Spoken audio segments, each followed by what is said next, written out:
Cari fratelli e sorelle, buongiorno.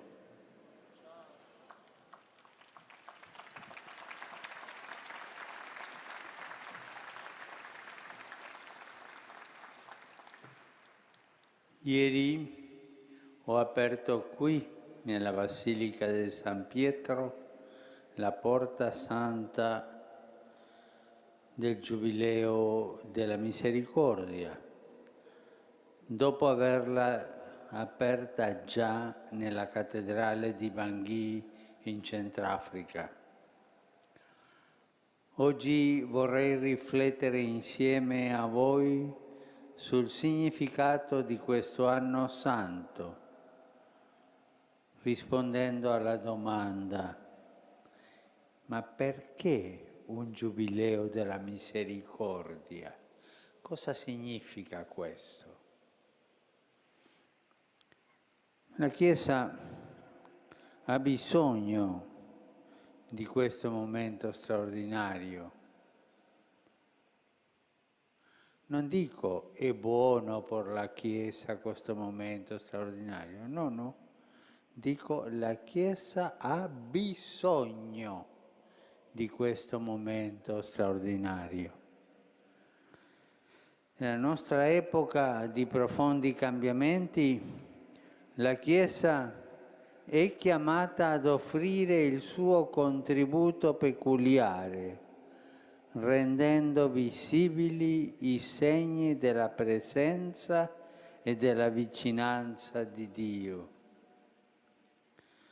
E il Giubileo è un tempo favorevole per tutti noi, perché contemplando la divina misericordia che supera ogni limite umano e risplende sull'oscurità del peccato, possiamo diventare testimoni più convinti ed efficaci.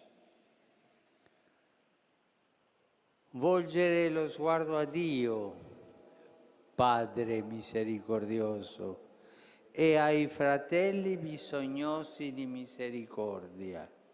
Significa puntare l'attenzione sul contenuto essenziale del Vangelo. Gesù, la misericordia fatta carne, che rende visibili ai nostri occhi il grande mistero dell'amore trinitario di Dio. Celebrare un giubileo della misericordia equivale a mettere di nuovo al centro la nostra vita personale e delle nostre comunità, lo specifico della fede cristiana, cioè Gesù Cristo, il Dio misericordioso. Un anno santo, dunque, per vivere la misericordia. Sì, cari fratelli e sorelle, quest'anno santo ci è offerto per sperimentare nella nostra vita il tocco dolce e soave del perdono di Dio, la sua presenza accanto a noi e la sua vicinanza, soprattutto nei momenti di maggiore bisogno. Questo giubileo, insomma, è un momento privilegiato perché la Chiesa impari a scegliere unicamente ciò che a Dio piace di più. E che cosa è che a Dio piace di più? Perdonare i suoi figli, aver misericordia di loro, affinché anch'essi possano a loro volta perdonare i fratelli, risplendendo come fiaccole della misericordia di Dio nel mondo. Questo è quello che a Dio piace di più. Sant'Ambrogio, in un libro di teologia che aveva scritto su Adamo, riprende la storia della creazione del mondo e dice che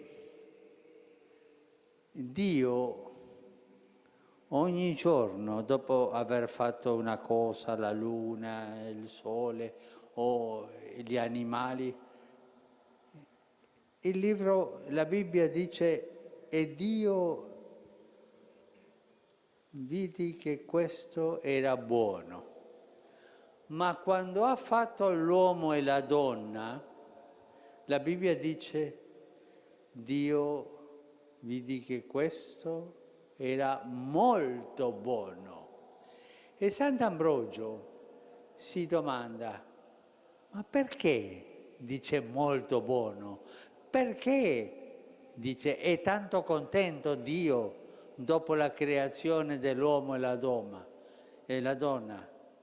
Perché alla fine aveva qualcuno da perdonare. È bello, eh? La gioia di Dio è perdonare.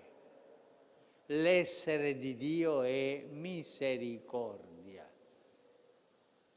E per questo in quest'anno dobbiamo aprire i cuori, perché questo amore, questa gioia di Dio ci riempie a tutti noi di questa misericordia.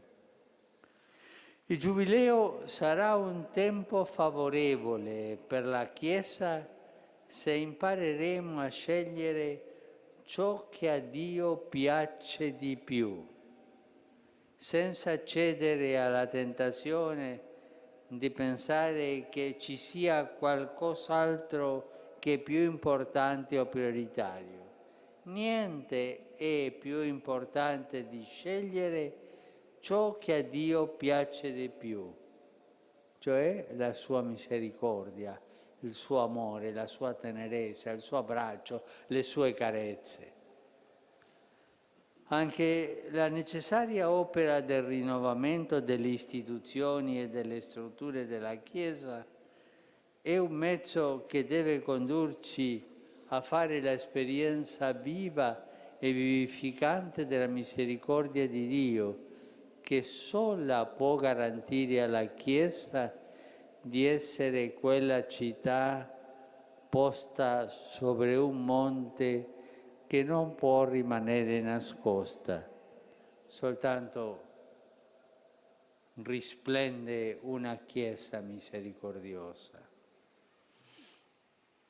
Se dovessimo anche solo per un momento dimenticare che la misericordia è quello che a Dio piace di più, ogni nostro sforzo sarebbe vano, perché diventeremo schiavi delle nostre istituzioni e delle nostre strutture, per quanto rinnovate possano essere, ma sempre saremo schiavi.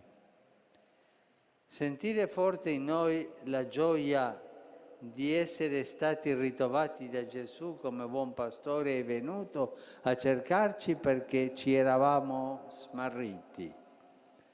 Questo è l'oggettivo che la Chiesa si pone in quest'anno santo. Così rafforzeremo in noi la certezza che la misericordia può contribuire realmente all'edificazione di un mondo più umano, specialmente in questi nostri tempi in cui il perdono è un ospite raro negli ambiti della vita umana.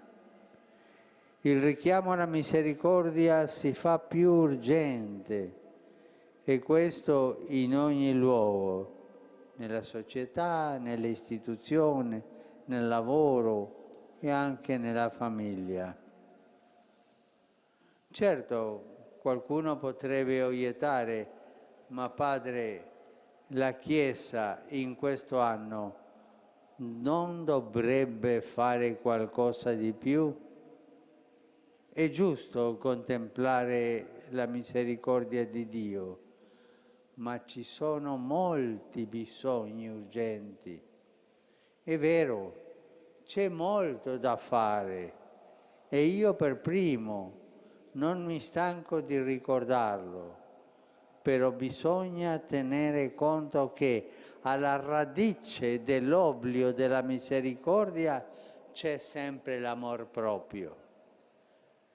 Nel mondo questo prende la forma della ricerca esclusiva dei propri interessi, di piaceri, di onori uniti al voler accumulare ricchezze, mentre nella vita dei cristiani si traveste spesso di ipocrisia e di mondanità. Tutte queste cose sono contrarie alla misericordia. I moti dell'amor proprio che rendono straniera la misericordia nel mondo sono talmente tanti e numerosi che spesso non siamo più neppure in grado di riconoscerli come limiti e come peccato. Ecco perché è necessario riconoscere di essere peccatori per rafforzare in noi la certezza della misericordia divina. Signore, io sono un peccatore, Signore, io sono una peccatrice, ma vieni con la tua misericordia. E questa è una preghiera bellissima, è facile, è una preghiera facile da dire tutti i giorni. Signore, io sono un peccatore, Signore, io sono una peccatrice, vieni con la tua misericordia. Cari fratelli e sorelle, mi auguro che in quest'anno santo ognuno di noi faccia esperienza della misericordia di Dio per essere testimoni di ciò che a Lui piace di più. È da ingenui credere che questo possa cambiare il mondo?